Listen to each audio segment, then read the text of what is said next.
Welcome to Hidden Realities, a Kampala podcast production. This is where we uncover the truth behind everyday life. Stories that move us, shape us, and remind us that every human experience has depth beyond what we see. Here we go. Beyond the headlines, beyond the surface, into the unspoken moments that define who we are. I'm your host, Denis Mukasa, and this is where ideas have no borders and every voice matters. This conversation is for education and inspirational purposes only. It does not replace medical, psychological, or professional advice. Our mission is to bring forward unheard stories that expand perspective, spark empathy, and move people towards action. Some stories stop you, they make you pause and see your own life differently. Today's story is one of them. It's not about blindness, it's about vision, it's about courage and the choice to keep walking when the world goes dark. Our guest, Mr. Emmanuel, is a student from Nigeria who's now studying in Germany. He lost his sight as an adult, but not his purpose. And in that loss, he discovered what it truly means to see. Mr. Emmanuel, welcome to Hidden Realities. It is an honor to have you here.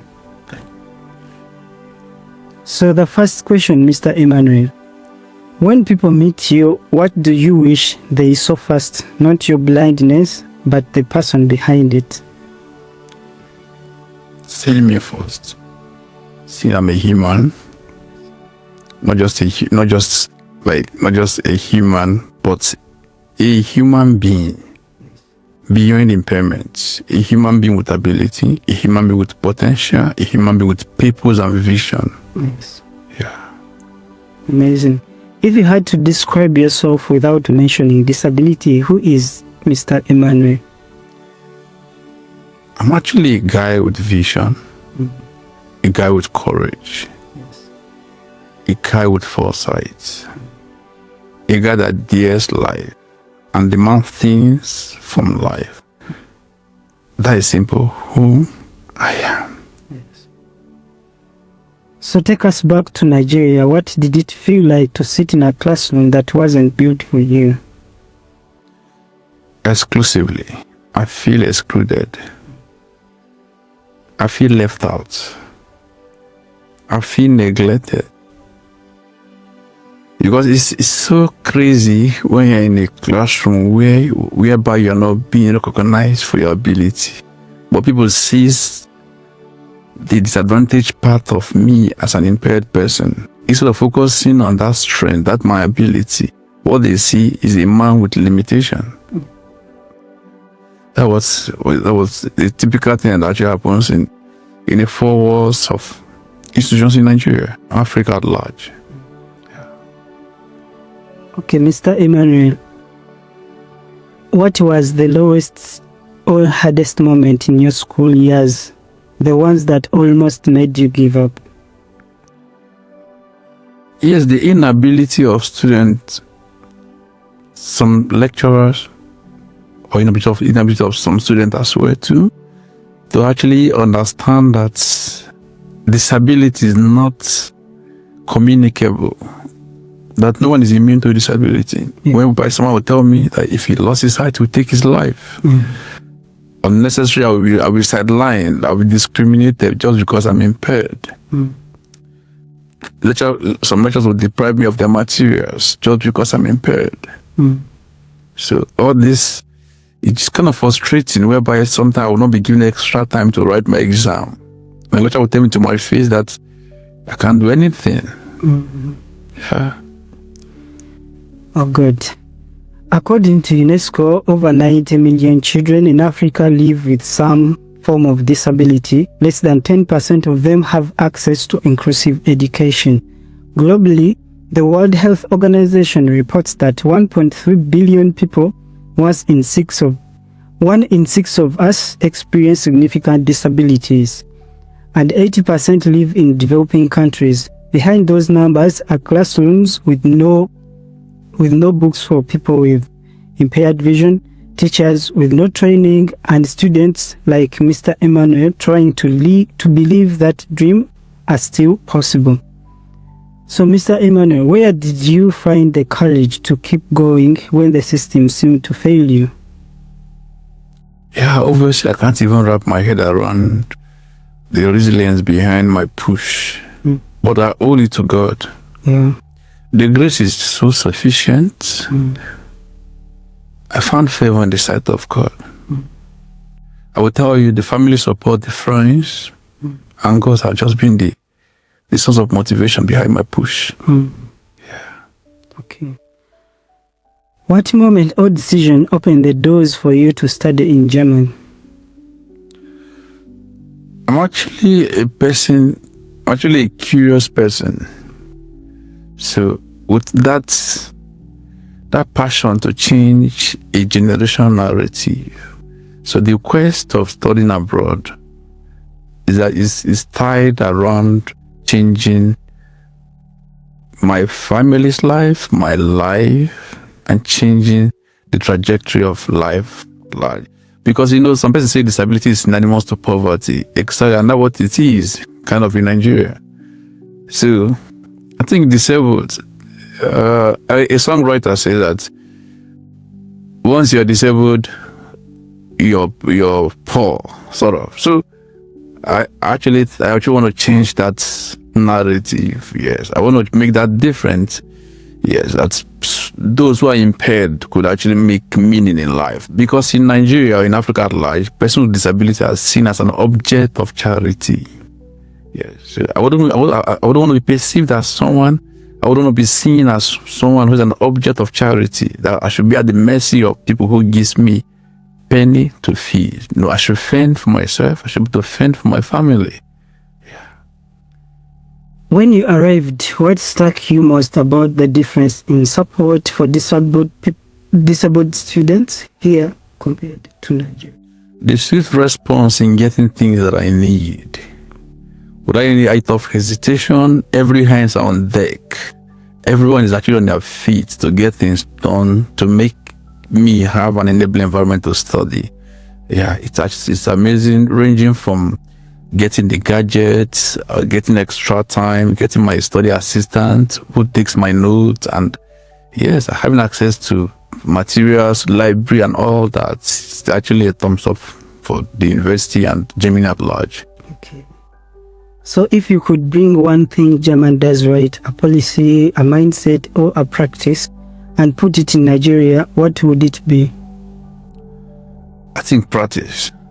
Because for Nigeria, we have policies, we have beautiful laws. But I think practice is actually the key. If we can put things in practice, ranging from having a good and inclusive transport network, an inclusive railway station, inclusive education, inclusive hospital, I think it's actually go a long way. Yeah.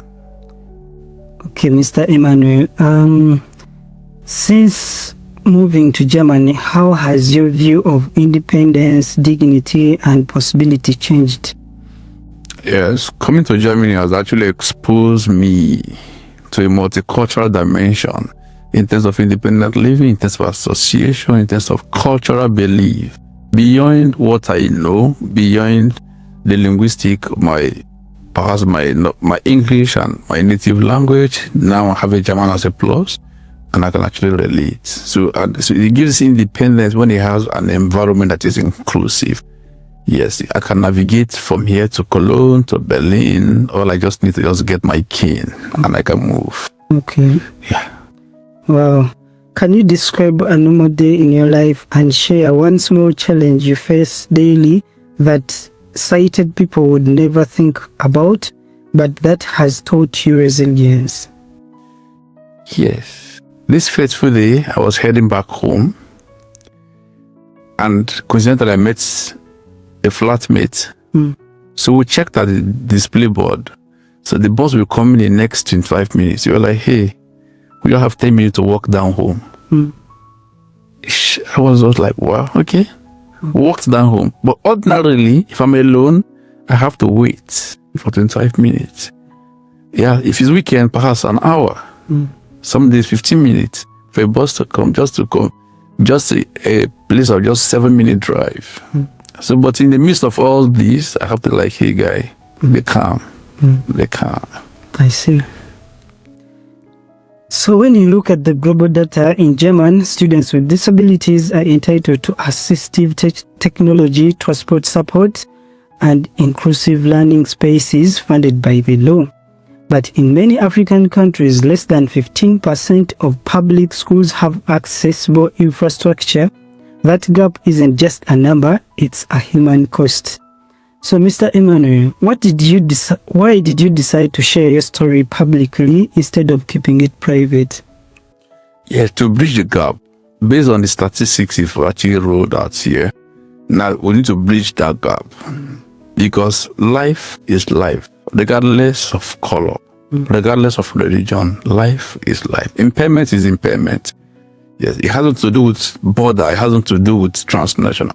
Or if you're blind in Germany, blindness in Germany is the same thing as blindness in Nigeria. So what we're talking about is inclusion, enabling environment. That's just it. Okay. So someone might want to know what age, when, and where, like, did you get the disability or the problem inside? Yeah, I was actually my second year in the higher institution when I was appointed to the Blind Kingdom, and it was so painful that I have to leave the higher institution. And fast forward, I have to rehabilitation center, start life all over again from the rehab, went back to university, started from first year again, and yeah, here I am today now studying my master's. Okay, so Mr. Emmanuel, imagine a blind child in Nigeria is listening right now, feeling invisible and hopeless. What message do you want to give them? I'll simply tell them that in life, they say it feels impossible until it is done. According to Mandela, South Africa. So whatever you're going through, it might feel impossible, but if you can muster courage, yes, head it up. If you not minding the challenges, but if you can actually put up your best self, reset your mind, because everything starts within. It starts within. It now reflects outside. So if you can actually convince yourself, then people will see the reason why to support and to buy into your idea. Yes. Okay, if a Nigerian policymaker was listening, what truth would you want them to hear and never ignore again? The bitter truth about our policy, or I should tell our policymaker, for them to sit up, do the right thing, make Nigeria inclusive, beyond documents, beyond codified documents, put into reality, beyond all these mere vocal words. We want to see action. Disability Provision Act of 2018, it's just a paper there. We want to see it work. You want to see that effectiveness of that document. Yes, translating to inclusive education, translating in our public transportation, translating to the workspace, the 5% quota system for persons who are challenged. All this should reflect across board in all facets of society. It should be there. So that what actually urge them to put them to reality. Amazing. So looking back, what achievement makes you proudest, not just as a student, but as a person? Whenever I think where God brought me from, and when I think where He's taking me to, I know if that God is not done with me, it gives me joy. Emmanuel, God is with me. Yes. Okay. So if listeners remember only one thing from your story, what should it be? What now, tell people? You can do it. Yeah. If only you can do it more better. Ben Carson, you can do it. It's doable. Yes, it's achievable. If you can think about it, if you can imagine it, if you can conceive the thought, then work it out. Put in your best self. And I tell you, God Almighty and the law of the universe will galvanize things into your doorstep and you get them right. Sure. Okay, so one last question. What legacy do you want your journey to leave behind for disabled students in Africa and around the world? I want to remember for touching lives. Beyond preaching, beyond advocating for inclusion, I want to be remembered for touching life, making impact. Yes. Okay, so if someone would love to get in touch with you, how can they get in touch with you? Okay, thank you. So on TikTok, I'm actually at Black and Blind. So you can actually follow me on TikTok, Black and Blind. On my Instagram is Ifeanyi Emmanuel. Yes. Then my YouTube, I think it's Ifeanyi Emmanuel. So you could just check me out there. Okay. So, Mr. Emmanuel, thank you so much. Thank you. Yeah, you've shown us that vision isn't a matter of eyes, it's a matter of courage. You've reminded us that progress is not measured by charity, but by accessibility, and that inclusion is not a gift, it's a right. To those in power listening today, inclusion is an investment in human potential. To parents and teachers, your beliefs can be the first ramp a child ever needs. And to everyone else listening, how you see people like Emmanuel determines the kind of world we all live in. According to the World Bank, the global economy loses up to $7 trillion each year because of the exclusion of persons with disabilities. But the real loss isn't economic, it's the dreams we never let blossom. This has been the Hidden Realities, a Kampala podcast production where we explore the truth behind everyday life. If this conversation opened your eyes or your heart, share it. Follow us on Spotify, YouTube, and Apple Podcasts, plus all other social media platforms. Leave a comment, tell us what you learned, because change begins with listening, but it continues when we speak up. See you next time. Bye-bye.